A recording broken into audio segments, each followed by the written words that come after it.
여러분 안녕하십니까? 팡팡 터지는 바벨 시간이 다시 돌아왔습니다. 제가 시간이 좀 빠듯하다 보니까 이번에도 미국 시간으로 토요일 날 이걸 만들어서 올리게 되었습니다. 양해해 주시기를 바라고 아마 저 다음 주는 이거 계속 될 테고 그 다음 주부터는 월요일 날 토요일이 아니라 월요일 날 올려야 되지 않을까 그런 생각하는데 하여튼 쉬지는 않으려고 생각해요. 여러분들이 많이 도와주시기를 부탁을 드립니다.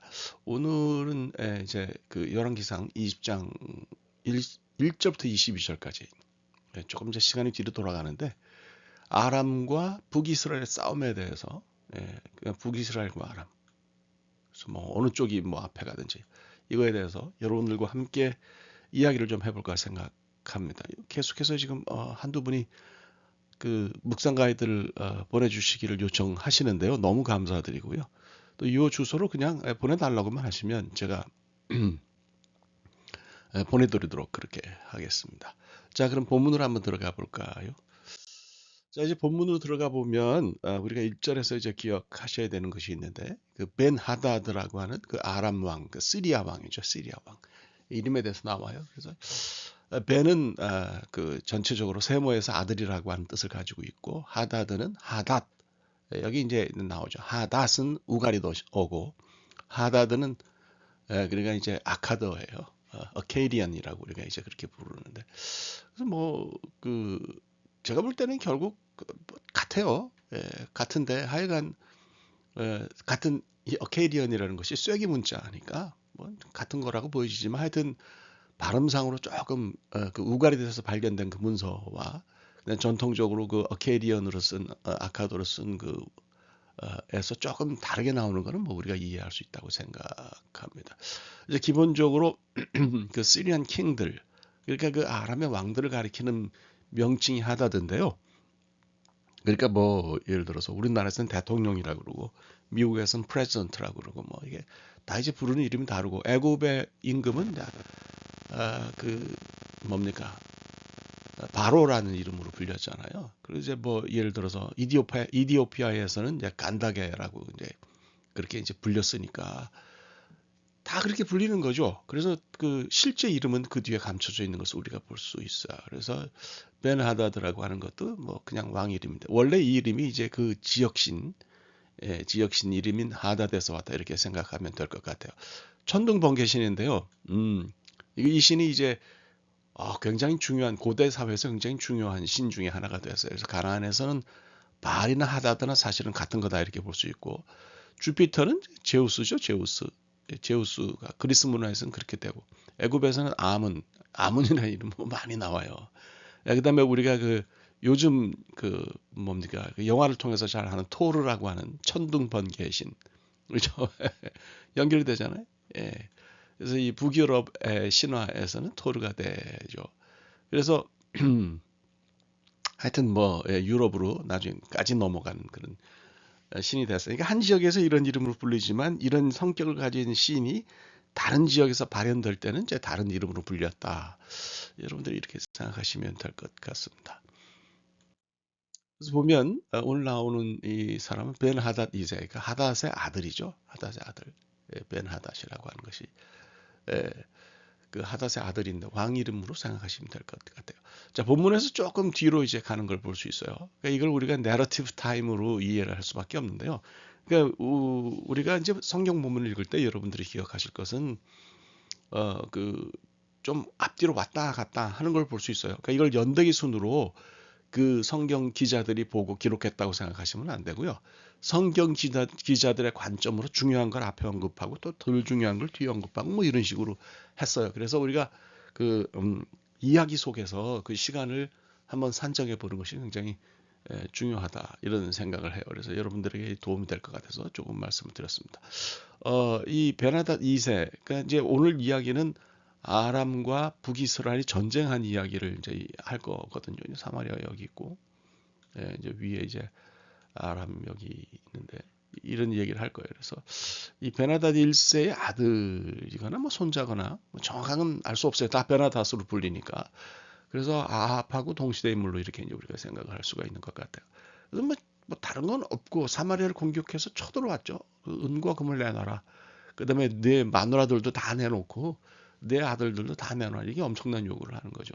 그 이제 처음에는 뭐 물론 아합이 워낙 힘센 사람이 쳐들어와서 이렇게 얘기를 하니까 뭐 겉으로 오케이 하지만 결국 이스라엘이 이제 나중에 확실하게 얘기하는 건 이제 거절하는 걸 볼 수 있어요. 이제 거절을 하고 전쟁을 하죠. 전쟁을 해서 아람이 패배합니다. 그래서 겨우 이제 그 베나다시 이제 탈주를 했는데, 자 오늘 요까지 이제 얘기하는 거예요. 그래서 이제 다음 해가 되면 26절이 되는데 군대를 이끌고 다시 뭐 아벡으로 쳐들어와요. 이제 아벡이 있죠. 예, 아벡. 다시 아벡을 쳐들어오는데 다시 이제 아람이 집니다. 나중에는 뭐 전쟁이라는 게 싸우면 이기기도 하고 지기도 하고 그러는 건데 여호사밧하고 아합이 사돈지간이잖아요. 그래서 이제 그 길랏 라못을 공격해가지고 여기서 이제 그 전투를 벌이는데 이제 아합이 여기서 이제 전사하는 걸 볼 수가 있어요. 그러니까 그 엘리야가 호렙에 가서 하나님 말씀 들을 때는 아합이 이제 살아있을 때 아니겠어요? 그러니까 이야기가 조금 10장에 오게 되면은 뭐 물론 이제 앞으로 다시 또 뒤로 갔다가 요까지 부분 여기까지 부분은 뭐 어떻게 보면 이제 뒤에라고 볼 수 있고 여기까지 부분은 또 아합이 죽고 전사하니까 이제 이거는 또 다시 얘기가 좀 앞으로 가는 거다 이렇게 여러분들이 이해하시면 될 것 같아요. 왔다 갔다 해요. 그래서 이런 그 내러티브 타임을 여러분들이 잘 이해를 하셔야 될 필요가 있습니다. 그래서 요람 때 다시 전쟁이 나지만 엘리사가 등장하잖아요. 네, 그러니까 전장에서 19장에선 엘리야가 엘리사에게 그 예언자의 전권을 넘겨주는 장면만 나오지 뭐 엘리사가 나와서 뭘 안 하잖아요. 다시 이제 뒷부분에 보면 우리가 열왕기 하를 계속 읽어보면 이제 열왕기 상하를 계속 읽어보면 그렇다는 것을 알 수 있죠. 자 이제 베나다시 병에 걸리고 신복 하사엘에게 살해당했다. 야 10년이에요 10년. 예, 그러니까 지금 이 이야기가 오늘 읽은 이야기 또 지난 장 19장에서 읽은 이야기가 10년을 왔다 갔다 하는 얘기예요. 하사엘이 왕이 올랐다. 그래서 요거를 이제 19장에서 있었던 이야기하고 이 20장 이하에 있었던 이야기하고 연결해서 좀 우리가 이해를 해야 될 필요가 있는 거죠. 이 얘기가 복잡한가요? 뭐 그렇진 않죠. 자, 열왕기상 19장 15절 16절을 보면 하나님이 엘리야에게 예언하신 게 있어요. 베나닷에서 하사엘로 가고 그다음에 오므리 왕조가 무너지고 예후가 선다. 그러니까 그 당시 얘기만 들었지 이것은 상당히 후에 이루어질 일이라고 하는 것을 볼 수 있죠. 그래서 다시 다메섹에 가가지고 하사엘에게 기름을 부어라. 그래서 아람의 왕이 되게 해라. 또 님시 아들 예후에게 기름을 부어서 이스라엘 왕이 되게 해라. 엘리사에게 기름을 부어서 너를 대신해서 선지자가 되게 하라. 이런 얘기들을 했는데 사실 제일 먼저 이루어진 일은 뭐예요? 이게 제일 먼저 이루어지고요. 그 하사엘이나 예후는 나중 일이죠. 그러니까 이건 뭐 나중에 이제 전쟁한 후에 이제 10년이라고 얘기를 하니까 꼭 뭐 엘리야가 이야기를 들은 다음에 10년이라고 말할 수는 없지만 좀 나중 일이다 또 이렇게 이제 우리가 이해할 수 있어요. 그러니까 과거로 살짝 돌아갔다가 다시 이제 앞을 얘기했다가 뭐 이제 이렇게 되는 걸 여러분들이 이해하시면 될 것 같아요. 그다음에 이제 7,000명 얘기가 나오지 않습니까? 7,000명. 열왕기상 19장 17절 18절에 7,000명 얘기가 나오는데 하나님께서 그런 얘기 하잖아요. 7,000명을 남기겠다고. 그래서 오늘도 보면 이제 본문 가운데 아합이 이렇게 세운 병사들이 7,000명인데 저는 뭐 연결이 된다고 그렇게 생각을 합니다. 그래서 여러분들도 그렇게 보시면 되지 않겠나. 그래서 성경 이야기가 이게 여러분들 이제 past, now, future 그러니까 이야기가 현재를 기점으로 해가지고 과거로 갔다가 다시 뭐 미래로 갔다가 그러니까 이야기 속에서 여러분들이 이런 시간 사용을 잘 생각하셔야 돼요. 그래서 이것이 무조건 19장 다음에 20장이지 이게 연대기 순으로 장을 이해하셔가지고 장 구분, 절 구분 이거는 상당히 또 후대에 이루어진 거니까 물론 이제 그 문맥에 따라서 나눠 놓은 것이긴 하지만 그것을 가지고 연대를 따진다든지 시간을 따진다든지 그렇게 하는 거는 좀 곤란하다. 여러분들이 성경을 읽을 때 특히 시간은 잘 이렇게 따져가시면서 이게 연대순이 아니로구나 하는 것을 좀 발견하시면 좋을 것 같습니다. 자, 일단 싸움의 흐름을 좀 보자고요. 그래서 설명을 쭉 좀 할게요. 20장 앞부분을 좀 설명할게요. 베나닷이 왕 32명을 모았다고 그렇게 얘기를 해요. 근데 아니 베나다시 왕이면은 무슨 뭐 다른 왕이 있냐 이렇게 생각하실 수도 있는데 아람 지역에는 작은 나라 왕들과 동맹을 맺었는데 이 숫자가 32명이다. 이게 여러분들이 생각하시면 될 것 같아요. 그래서 아람이라고 하는 것이 고대 국가가 이게 굉장히 좀 느슨해서요. 그래서 다수의 작은 나라들로 이루어져 있다는 걸 생각하시면 이해가 될 것이라고 생각합니다. 그래서 이제 그 중에서 힘이 센 사람이 다마스커스, 담메색, 히브리 말로는 담메색, 시리아로는 뭐 다마스커스, 영어로 다마스커스. 다메섹 왕 벤 하닷이 왕권을 잡은 후에 그 아람 지역에 있는 작은 나라들 봉신 관계를 형성한 거로 보여지는데요. 이제 그렇게 해서 이제 이게 숫자가 이게 32명이었다 이렇게 여러분들 이렇게 이해하시면 될 것 같습니다. 그래서 이런 나라들하고 힘을 합쳐가지고 그 북이스라엘을 쳐들어왔는데 단순히 침략이 목적이 아니라 이제 그 당시에 그 그러니까 시리아도 아수르의 위협을 받고 있었어요. 그러니까 살만했을 3세였는데 그렇기 때문에 너도 좀 우리에게 힘을 합쳐서 같이 아수르에 대항하자. 이렇게 해서 연합군을 만들려고 하는 그런 의도가 있었다 이렇게 이제 보여지죠. 근데 이제 이거 잘 생각하셔야 되는 게 결국 아수르가 워낙 강력해지기 때문에 아람도 다 넘어가고요. 뭐그 결국 북이스라엘도 아수르에 의해서 멸망하는 것을 볼 수가 있죠. 그래서 두 가지를 얘기를 합니다. 두 가지를 얘기합니다. 첫째는 내 은금은 내 것이요. 아내와 자녀들도 내 나라. 제가 말씀드린 것처럼 이건 뭐 굉장히 굴복하는 상황을 만들려고 하는 노력. 재물을 다 가져가는 것. 재물이 그 나라의 은금이 이제 어떤 국력을 상징하는 것일 수도 있으니까 그렇다고 볼 수 있고요. 네, 이거는 뭐두 가지가 있는 거죠, 의미가. 이스라엘 왕권, 왕실의 어떤 독자성과 존엄성을 상실을 노려서 더 이상 너희들이 이제 그 나라를 다스릴 수 없다라고 하는 것을 백성들로 하여금 인식하게 하려고 하는 그런 면이 있어요. 그러니까 고대 메소포타미아에서 보면은 아들이 쿠데타를 일으켜 가지고 아버지의 왕권을 찬탈하는 경우가 많았어요. 그런 경우에 이제 그 아버지의 후궁들과 함께 동칭하는데 그거는 어떤 무슨 그 굉장히 그 아들의 성적 욕구가 강하고 탕하이기 때문에 그런 것이 아니라 그렇게 해서 내가 이제 이 나라를 접수했다라고 하는 것을 백성들에게 알리는 그런 부분이 있어요. 그래서 그 압살롬도 다윗에게서 왕권을 뺏은 다음에 그 비슷한 짓을 했던 것을 우리가 이제 볼 수 있잖아요. 그런 거죠. 그래서 이것이 첫 번째고요.